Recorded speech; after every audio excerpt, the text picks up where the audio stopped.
you're doing well. Today, we're going to speak on the topic of less is more. And before we get into it, I'd like to ask if you have any questions, topics of interest, shoot me an email at agliscuscapital@protonmail.com and I will address that. And at the same time, if you enjoy, do me a favor and go on whatever platform that you listen to, Spotify or Apple, and drop me a rating or a review. On Apple, you can scroll all the way to the bottom of the episodes, and that's where you write the review. And Spotify, you can just give a star rating. So less is more. What's that mean? Why do you care? And how does it make your life better or worse? Well, first, we'll start with doing fewer things, but doing those fewer things better. And it really comes down to us getting clear on what is most important to us at the given time or season in our lives. So I very much align with the idea that life is seasons because as I've gone through my personal experience, I've gone through many different personality transformations, different cycles of how I feel I'm supposed to be acting and what I'm supposed to be doing in that certain period of time. But the first step is kind of feeling out what is most important to you during this season of your life. And there's no better way to get clear on that than to at least identify what's not important to you at this time. And once you're clear on who you don't want to be, what you don't want to be spending your time on, and overall what you just don't want to be doing. Quick example, during the past few years of building my business, building my personality, just building my mind, I've realized, well, I had a partner for so many years of my life that this was time for me to be quite in solitude, to use my time on building myself because you cannot give what you don't have. And I realized part of the reason why much of my life didn't pan out the way I wanted it to be was because I didn't have what I thought I had. And interesting concept for sure, but don't be so sure that you are as perfect, as good as you think you are. Really take a deep look in the mirror and bring yourself down. Get to the core of what you're good at, what interests you, what you don't want to do, and build from those aspects. Much of what's helped me in my life comes from taking a deep, honest look at who I am and where I want to go.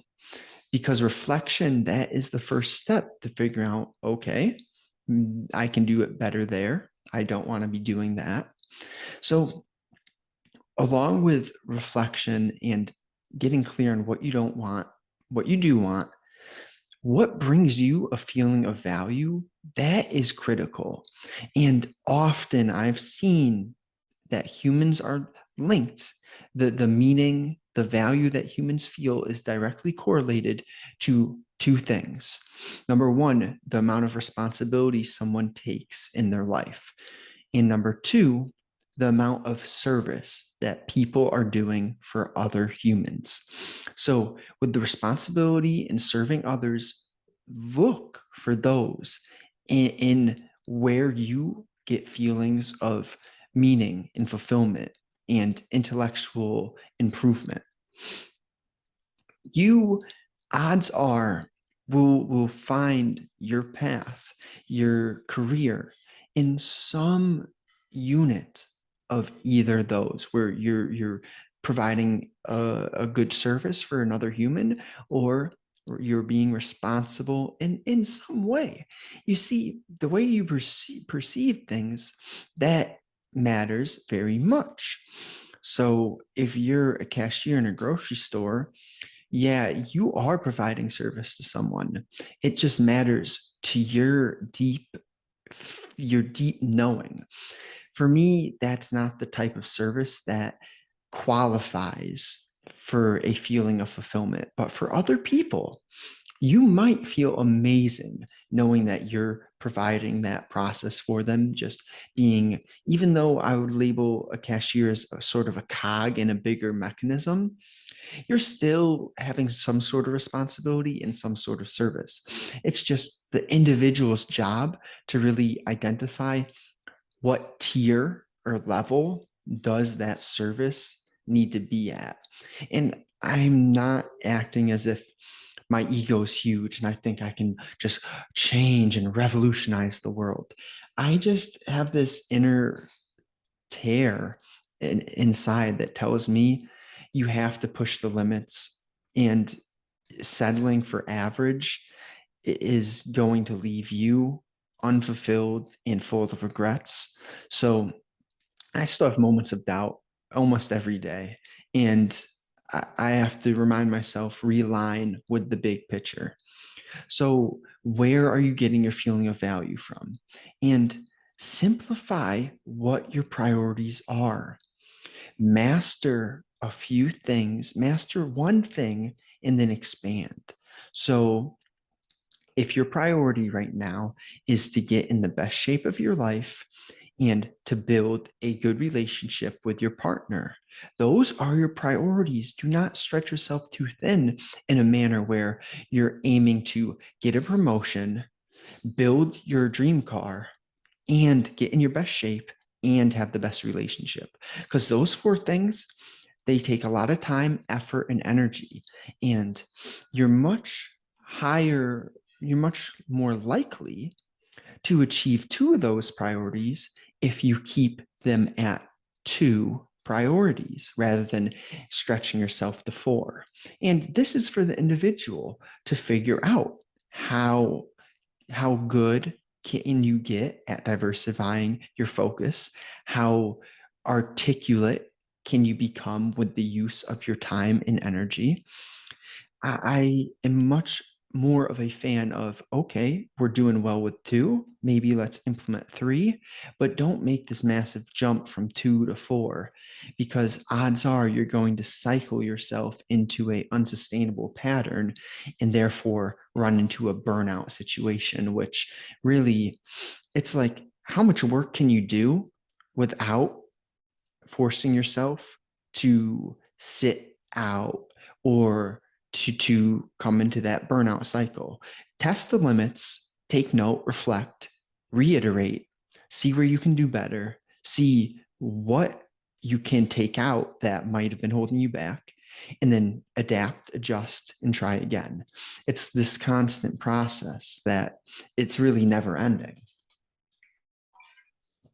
So that is number one, do fewer things better. Number two is having clarity, mental clarity, physical clarity. They're both linked. So we have two brains, our gut and then our physical brain. And what I mean from that is what you put in your system, nutritional intake and psychological intake, those are two of the biggest cogs or drivers to who you become and how your mental capacity evolves throughout time.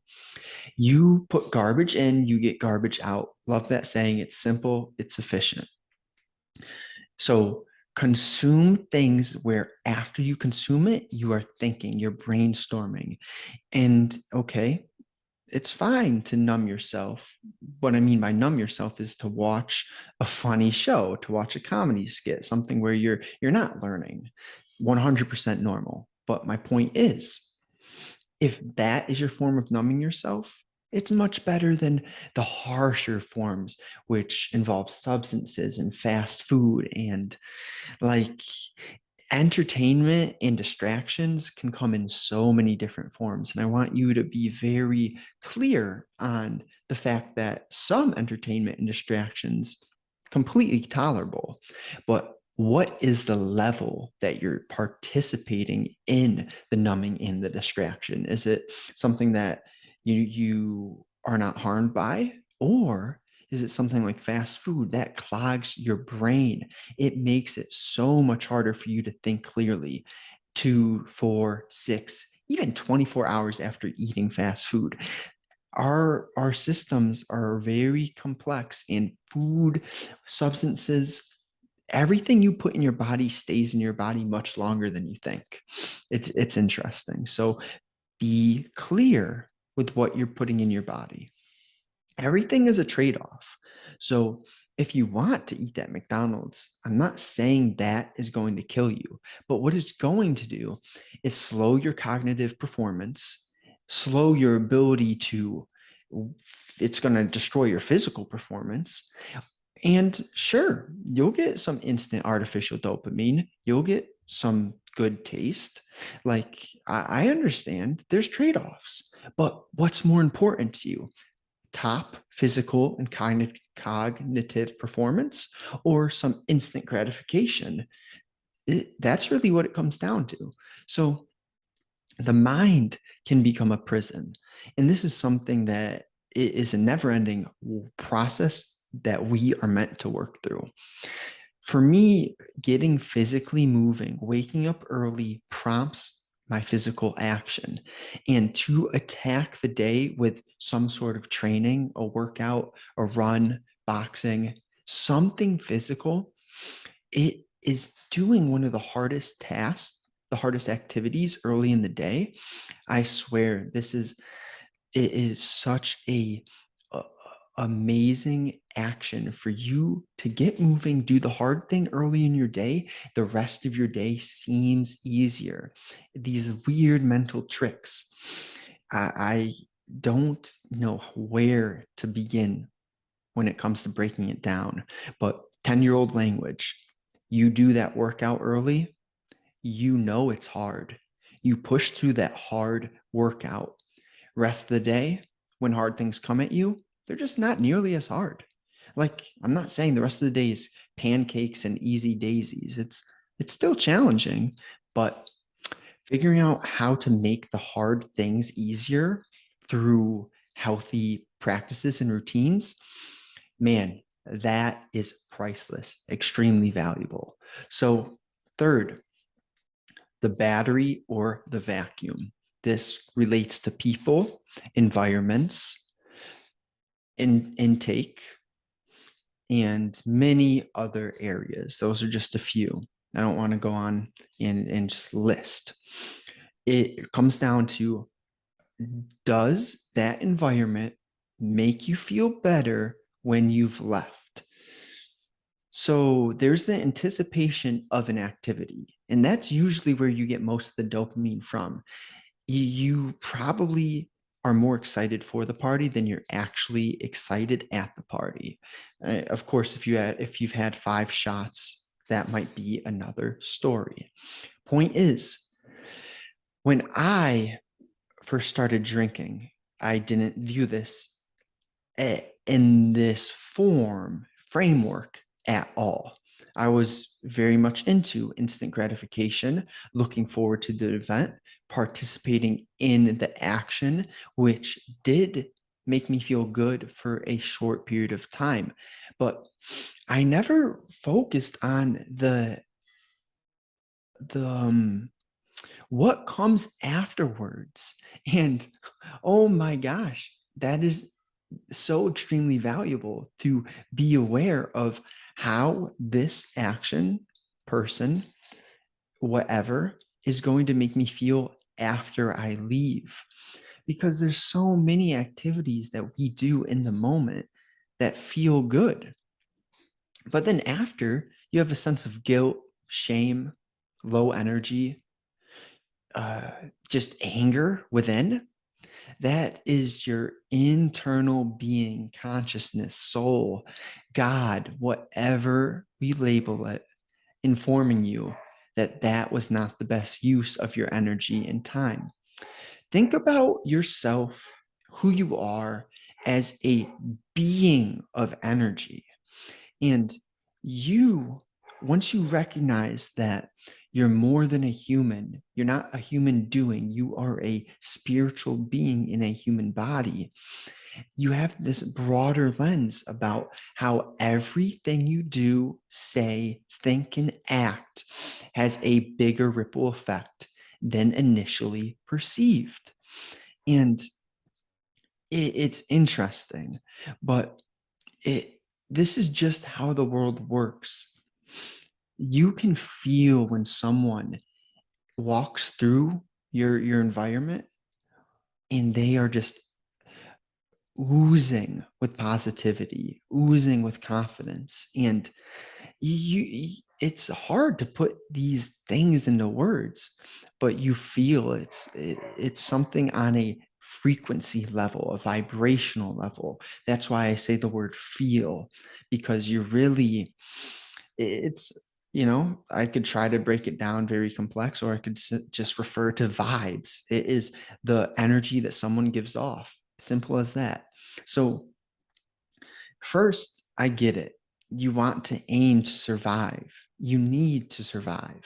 And before you get to being the best person you can be, leading by example, it's like, I just need to survive. And okay, if you're in that state right now where you're struggling physically, struggling practically, what do you do to get to a better place where you can start to actually focus on your longer term outlook, your mental capacity, your natural curiosity, and your health, most importantly?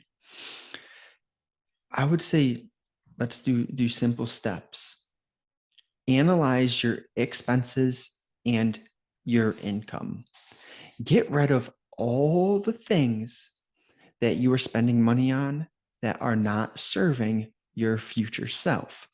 If you don't have a clear outlook on where you want to go in life, that's the number one activity you want to do. Figure out who you don't want to be, what's important to you, what your priorities are, and that's a simple place to start. So you understand what your financial situation is coming in and out. You understand where you want to go, what you don't want to be. And then third, get clear on the changes you're going to make when it refers to your habits, your thought processes, and your routines. So if you're going out every weekend, or worse, every couple nights, you reduce that. Simply put, reduce that to a point with a goal of, well, there's two ways to do it. And it really comes down to your personal preference. I would say it's tough. It depends on the specific circumstance. If it's something you've been doing for such a long period of time and you're just sick and tired of doing it, I'd say hard rule. I am not drinking anymore. But let's say it's something less severe. You just notice you're not going the way you'd like to go. Maybe snacking at night too much. I would make more of a cutoff time and still have some of that snack, but just earlier in the day. So you're just building discipline essentially. By putting rules in place, by having structures and routines, you're going to force yourself to grow.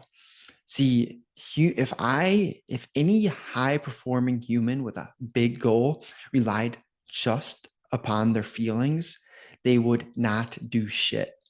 So that's why you create these structures, systems, routines, because then you build yourself into someone who does hard shit but makes it look easy because you have a plan and a structure. And we'll leave off there.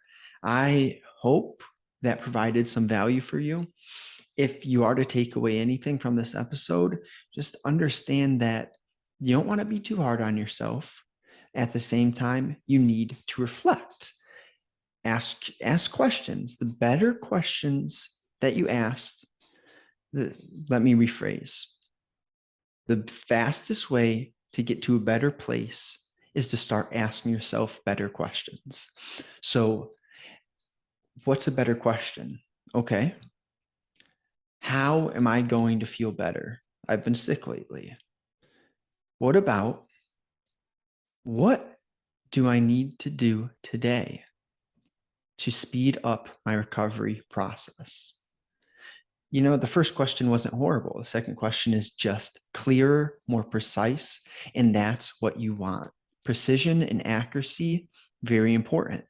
Any high achiever, attention to details is critical to them.